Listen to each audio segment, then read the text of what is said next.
Hello, I am Soumyajit Ghosh, founder of Wealthapp. We are into financial planning and wealth management service for the last 10 years almost. I am also joined by more than 10 banking friends of mine, and we are a team literally spread across India.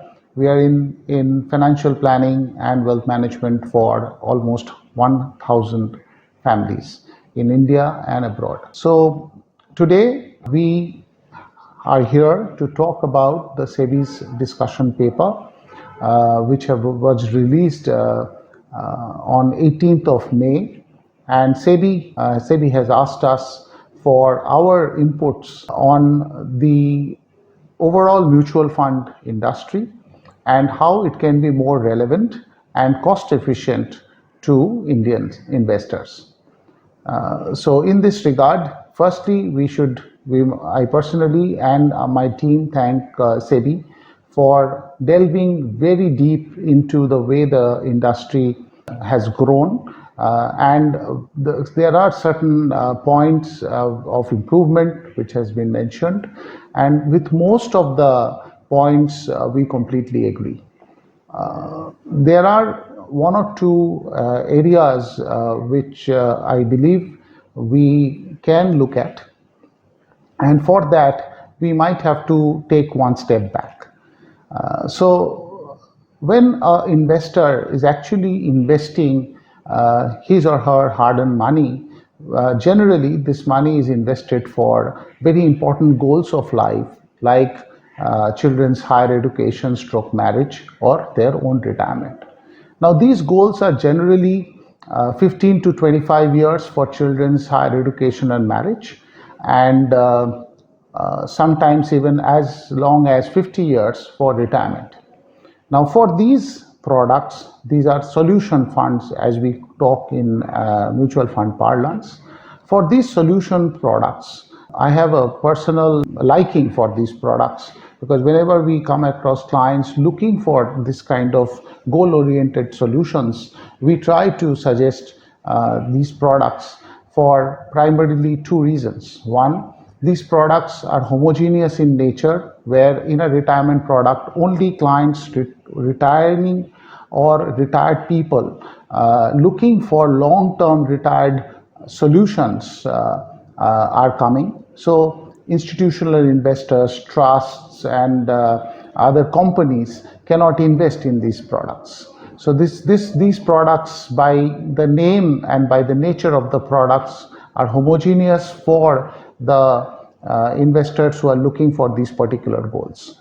And two, whenever a mutual fund receives money in solution products, I personally believe that their own focus is a lot more, because they also know that their own colleagues, their own friends, they themselves invest their own long-term goal-oriented solutions to be met by these products. Now, for these products, the cost structure is generally uniform and same as any other open-ended fund. So this is an attempt to request the Mutual Fund Advisory Committee as well as Sebi members to take a look at this suggestion if they can do something about it. So what I'm proposing is, for this kind of solution products, if we can have a longer exit structure. So say, for example, keeping the retirement solution for little longer than 10 years, sometimes, as I said, going all the way up to 30 or 40 years. So if we can have an exit load of 10% in the first year and tapering down to 1% up to the 10th year, this way we will be able to keep the product more relevant to these long-term investors, because they will, once they stay long-term in these products, they get the benefit of these products. And as we all know, in mutual funds, the moment you stay longer, you get the best of returns. So if the product comes with an exit load, it may allow the mutual funds to give the distributors an upfront commission, and an upfront commission of say even 10% can be possible if there is an exit load of 10%, keeping the cost at par with any other equity or balanced fund. Now, if the client stays beyond 10 years, even a trail of 50 basis points to be paid to the distributor from the 11th year can become possible.